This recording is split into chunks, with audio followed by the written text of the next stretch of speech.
أنا العبد الذي كسب الذنوب. Assalamualaikum.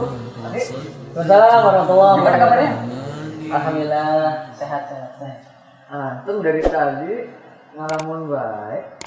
Kenapa? Ada apa? Iya, ini jadi anak ngelamun gitu ya, bingung karena kondisi kita saat ini sedih juga ya melihat kegiatan semua kita kaum muslimin khususnya gitu ya, dari mulai kegiatan sekolah, kemudian kegiatan jualan, berdagang dan sebagainya, dan termasuk juga ibadah sholat gitu ya. Sudah beberapa hari ini tarawih di rumah gitu. Iya, benar tuh. Iya, sholat fardu pun di rumah gitu kan, kita patuh terhadap anjuran dari pemerintah. Namun anak bingung ini ketika kita mendekati hari Idul Fitri gitu kan, sedangkan sunnahnya kita harus di lapangan. Di lapangan. Nah, sedangkan anak belum paham nih tata cara bagaimana kita sholat Idul Fitri seandainya harus di rumah. Gitu. Anak bingung di situ. Iya ya, benar juga ya. Karena juga belum paham masalah itu. Gimana ya? Assalamualaikum. Waalaikumsalam. Kenapa nih pada orang-orang gini? Ngomongin apa sih? Ini apa namanya Akil Heru dari tadi Ya. melamun terus. Katanya bingung masalah Idul Fitri nanti sholatnya seperti apa. Kan kita sholat tarawih di rumah, sholat fardu pun juga di rumah. Nah, untuk sholat Idul Fitri nanti gimana itu? Betul, Heru, kayak gitu. Iya, betul ah. Gimana ya kira-kira? Mungkin antum ada solusi nggak? Anak tahu sih, biasanya sama aja sih mungkin sama sholat Idul Fitri yang biasa di lapangan. Cuman lebih bagusnya kita langsung tanyain aja ke ustadznya. Biar Oh, nggak- Ustadz ya. ya kita biar nggak debat-debat yang nggak bermanfaat gitu kan. Ide bagus tuh. Gimana? Nah, Ustadz siapa kira-kira? Kira-kira siapa tuh ustadznya? Siapa ya Terus kita tanya. yang cocok buat jelasin ini siapa ya? Ini masalah fikih, jadi harus benar-benar lebih mengetahui lebih daripada kita gitu. Iya, benar gimana ya? Iya. Assalamualaikum. Waalaikumsalam warahmatullahi wabarakatuh. Bagaimana kabar antum? Alhamdulillah. Alhamdulillah. Seorang kami ada sesuatu yang sangat penting sebenarnya. Iya ini Ustaz. Ini kita dari tadi tuh bingung masalah sholat Idul Fitri. Gimana Iya. itu? Kan kita sholat tarawih di rumah, sholat Iya. fardu juga di rumah. Nah, sholat Idul Fitri gimana tuh Ustaz? Oh betul. Memang saat ini ya di tahun ini di bulan-bulan ini kita sedang dilanda musibah ya, terutama umat Islam itu adanya wabah corona. Ya. Biasa. Memang yang menjadi kegalauan kaum muslimin ya, ini sebenarnya karena memang antusias umat Islam dalam ibadah, yaitu sudah beberapa bulan ini tidak bisa melaksanakan sholat Jumat ya, sholat berjamaah di musola. Ya. Pertama ini memang ujian ya bagi umat Islam. Tentu kita harus lebih bersabar ya. Mudah-mudahan dengan ujian ini Allah Subhanahu Wa Taala melimpahkan pahala kepada kita. Kemudian juga sebenarnya mengapa kita sementara menghentikan aktivitas sholat berjamaah di masjid, kemudian juga sholat Jumat di masjid. Pertama kita menimbang secara maslahat syariah ini ya, yaitu di mana kita ingin menjaga nyawa jiwa umat Islam. Ya. Masalah menjaga jiwa umat Islam ini sangat ditekankan sekali di syariat Islam. Bahkan kita kenal ada maqasidus syariah al-khamsah, yaitu adalah tujuan diturunkannya syariah. Ya, ada 5, diantaranya adalah hifdzun nafs, menjaga jiwa. Jadi kalau kita kumpul-kumpul di masjid ya, mungkin masih sholat rapat ya, ini sangat memungkinkan sekali ketika ada satu jamaah yang terkena COVID bisa menular kepada jamaah yang lainnya, dan ini mengakibatkan kepada yang lain adalah sakit dan bisa jadi malah menjadikan umat Islam ada yang meninggal, sehingga kita berhentikan sementara ya sholat berjamaah dan Jumat di masjid atau musola agar jiwa-jiwa kita terjaga, dan ini sangat ditekankan di dalam syariat Islam. Kemudian yang kedua juga kita mentaati peraturan pemerintah ya. Bahkan ulama-ulama yang di Indonesia yang bergabung di MUI Pusat pun menganjurkan ya, agar kita sementara menghentikan aktivitas sholat berjamaah di masjid atau musola, begitu pula sholat Jumat ya. Dan semua ini tidak ada tujuan lain kecuali agar umat Islam nyawanya, jiwanya terjaga. Itu seperti itu ya. Memang seperti yang disampaikan Akhi Irhas ya, Akhi Heru dan Akhi Ilyas ya, tentang kegalauan tadi ya. Sebentar lagi kan juga mau masuk Idul Fitri ya. Kita tahu bahwa kalau Idul Fitri kan umat Islam ya menampakkan syiar sholat di lapangan ya, ada sebagian di masjid. Dan ternyata kita juga masih dalam kondisi merebaknya wabah. Ini bagaimana ya? Insya Allah dalam masalah ini ada tata cara khusus dalam fikih. Ya. Bicara masalah sholat Idul Fitri ya, hukumnya dulu ini kita ya, sebelum kita masuk ke pembahasan yang lain. Bicara masalah hukum sholat Idul Fitri ya, itu ada ulama yang mengatakan wajib ya, fardu ain, maksudnya setiap orang wajib melaksanakannya. Ini biasanya di pendapatnya Imam Abu Hanifah. Kalau ada juga ulama yang mengatakan fardu kifayah.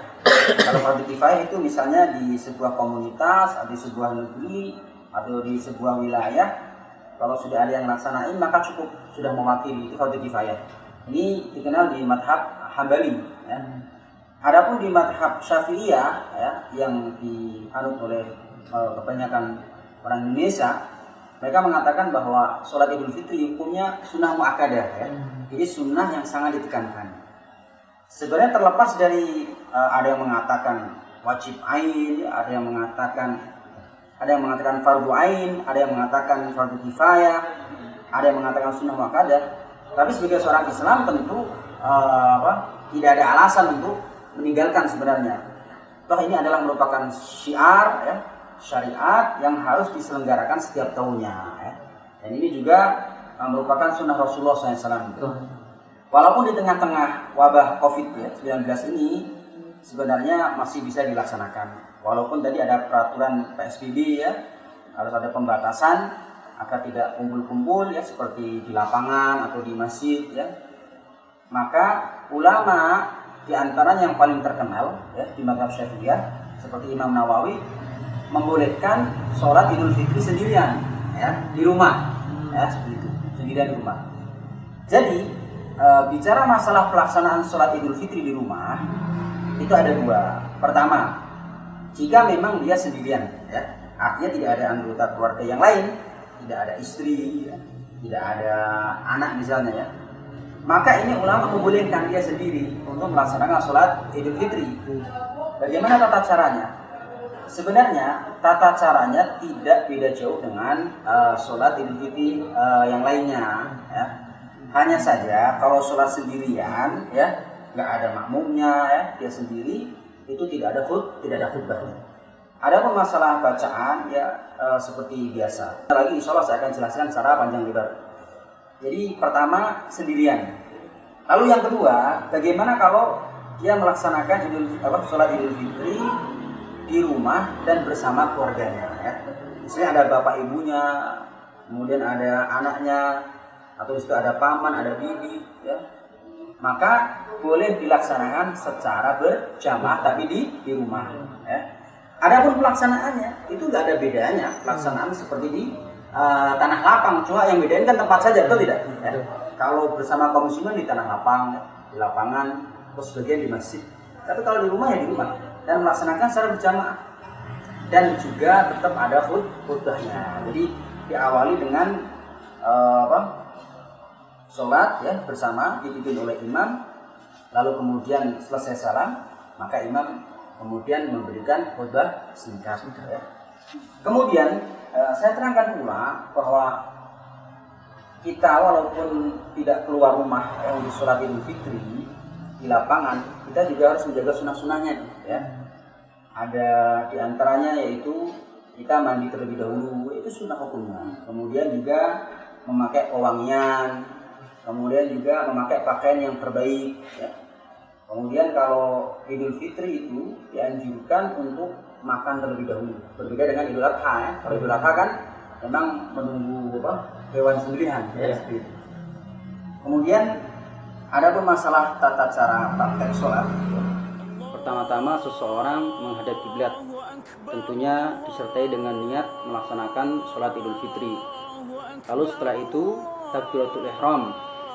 Setelah takbiratul ihram, seseorang membaca doa istiftah, lalu kemudian membaca takbir tambahan di rakaat pertama, yaitu 7 kali.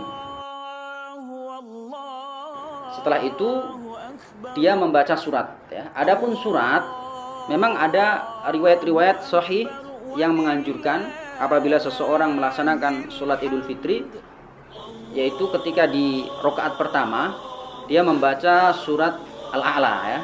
Kemudian di rakaat kedua membaca surat Al-Ghasyiyah. Atau juga berdasarkan riwayat yang lain, di rakaat pertama dianjurkan membaca surat Qaf, dan di rakaat kedua membaca surat Al-Qamar ya. Namun bagi orang yang mungkin tidak hafal ya, boleh memilih surat yang ia mudah dia baca.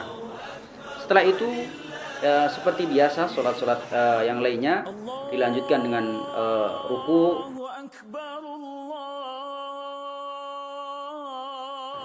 i'tidal ya,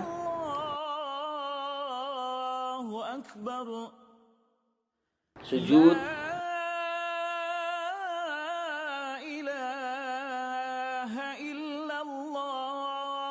kemudian duduk di antara dua sujud, dan kemudian sujud kembali. Setelah sujud dia masuk ke rakaat kedua dengan diawali takbiratul intiqal ya. Takbiratul intiqal itu perpindahan antara rakaat pertama menuju rakaat kedua. Setelah takbiratul intiqal ada tambahan pula takbir, yaitu 5 kali ya. Seperti pelaksanaan yang mungkin sudah dilalui dan diamalkan oleh kaum muslimin ya. Setelah takbir 5 kali tadi membaca surat ya. Boleh dengan surat yang tadi saya sampaikan ya, yang dianjurkan. Tadi yang kedua kan Al-Ghasyiyah atau surat Al-Qamar. Setelah itu ruku,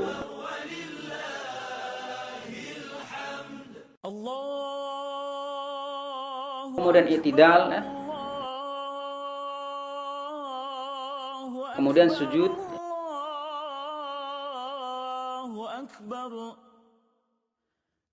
duduk di antara dua sujud, kemudian sujud lagi,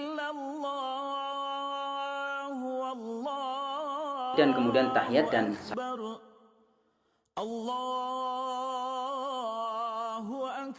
salam ya. Tadi saya sampaikan kalau dilaksanakan bersama-sama ya, yaitu bersama keluarganya di rumah, maka imam berdiri kemudian memberikan khutbah secara singkat ya. Karena memang mungkin ini awal pertama ya seorang bapak menjadi khatib ya. Ya menggunakan kalimat-kalimat yang mudah saja ya, seperti itu. Karena ini demi untuk menghidupkan syiar ya, menghidupkan sunnah Nabi SAW. Walaupun di tengah-tengah wabah seperti ini, kita tidak meninggalkan sunnah yang mulia ini, yaitu sholat Idul Fitri ya. Yang mudah-mudahan kaum muslimin bisa melaksanakan sholat Idul Fitri dengan lancar ya, dan juga akan tetap mendapatkan pahala dari Allah Subhanahu wa Ta'ala. Ini demikian tata cara pelaksanaan sholat Idul Fitri yang dilakukan di rumah, baik dia sendiri maupun bersama keluarganya. Wallahu alam. Assalamualaikum warahmatullahi wabarakatuh. Setelah itu selesai, kemudian boleh saling mengucapkan taqabbalallahu minna wa minkum, taqabbal ya karim ya, seperti itu. Tata cara singkat pelaksanaan sholat Idul Fitri di rumah ya. Jadi sebenarnya tidak ada alasan untuk meninggalkan ya. Kalau ulama-ulama juga membolehkan ya, tidak ada masalah. Apalagi ada udzur syar'i yang kita ketahui ya, adanya wabah corona ya, seperti itu. Sebagaimana juga keringanan seseorang tidak melaksanakan sholat berjamaah, sholat Jumat di masjid untuk sementara waktu. Ingat, ini sementara waktu yang memang kondisinya seperti ini ya. Tidak ada lain untuk mencapai maslahat ya. Mudah-mudahan semua ujian ini, terutama wabah corona ini, segera dihilangkan dari negeri kita. Amin. Penjelasan singkat seperti itu ceritanya. Siap, Ustaz. Alhamdulillah teman-teman kita sudah menemukan jawaban atas kebingungan kita juga lawan kita. Allahu Akbar. La